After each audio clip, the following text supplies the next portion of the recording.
Hoje pela manhã teve sessão extraordinária no Supremo Tribunal Federal. Quem acompanhou os trabalhos nesta manhã e tem os detalhes da sessão pra gente é o repórter Gabriel Ciafrei. Boa tarde, Gabriel.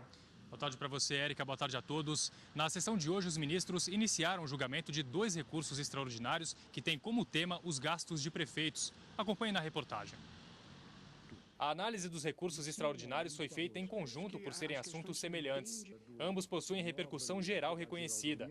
Um trata da competência para julgar as contas de prefeitos e o outro as suas consequências. No primeiro recurso, um candidato a deputado estadual no Ceará questionava a decisão do Tribunal Regional do Estado de indeferir a candidatura, por ele ter tido as contas negadas quando era prefeito do município de Horizonte.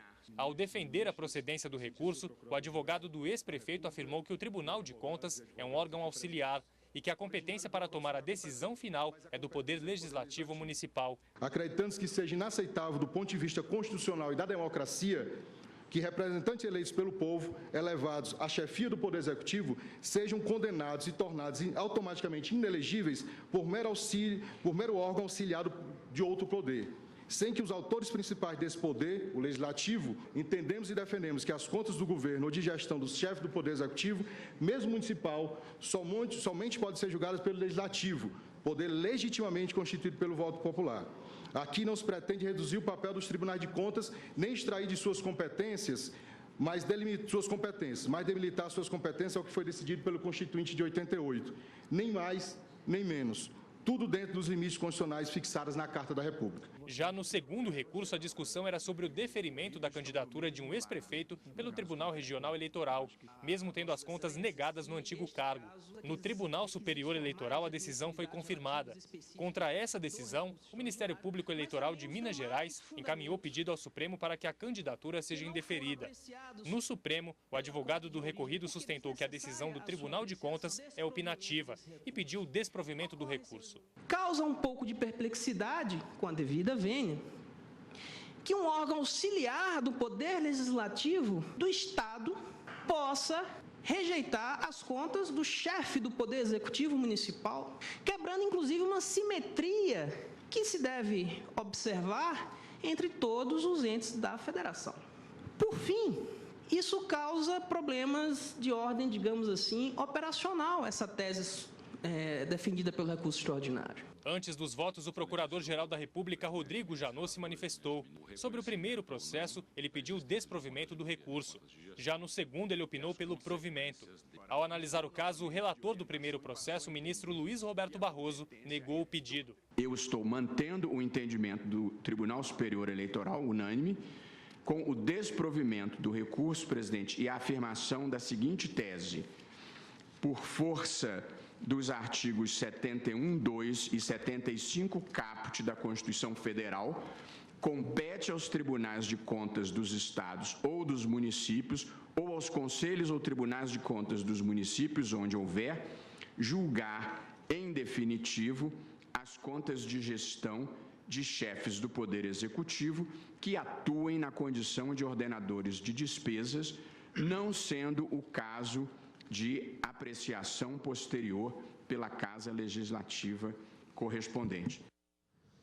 E após o voto do relator do primeiro processo, o plenário do Supremo decidiu encerrar a sessão. Com isso, o voto do relator do segundo processo, o ministro Gilmar Mendes, e dos demais ministros, os votos deles só serão lidos nas próximas sessões. Érica, é com você. Obrigada, Gabriel.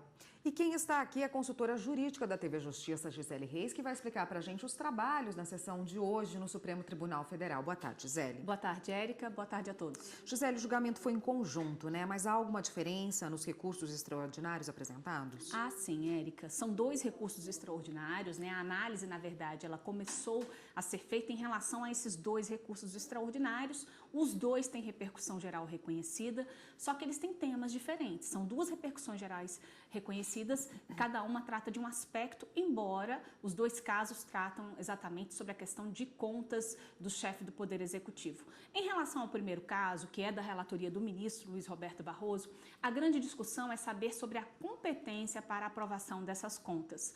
E em relação ao segundo recurso extraordinário, cuja relatoria é do ministro Gilmar Mendes, a grande discussão é no que diz respeito às consequências da desaprovação das contas ou quando não há o quórum que está previsto não é observado o quórum que está previsto na Constituição Federal e que, consequentemente, deve ser seguido em relação aos estados por conta do princípio da simetria. Então, os dois tratam de contas de prefeito, um sobre competência para julgamento dessas contas, se o Poder Legislativo ou se o Tribunal de Contas, e o outro trata sobre as consequências do julgamento dessas contas. Gisele, de acordo com o relator do primeiro RE, do recurso extraordinário, há uma diferença em relação à natureza das contas, né? Explica isso pra gente. Isso foi o que o ministro Luiz Roberto Barroso ele deixou bem claro ao proferir o voto dele. Inclusive, a única análise de mérito que foi feita até agora foi em relação exatamente a este primeiro recurso extraordinário, em que o ministro Luiz Roberto Barroso ele faz uma diferenciação. Ele diz que existe uma distinção entre atos de gestão e atos de governo. Então, as contas de gestão e as contas de governo, elas vão ter realmente julgamentos diferentes por conta da própria natureza. Em relação às contas de governo, que tem a ver com a aplicação da proposta orçamentária e que todos os chefes do Poder Executivo são obrigados a prestar, essas contas de governo elas devem ser julgadas pelo Poder Legislativo mediante um parecer prévio do Tribunal de Contas.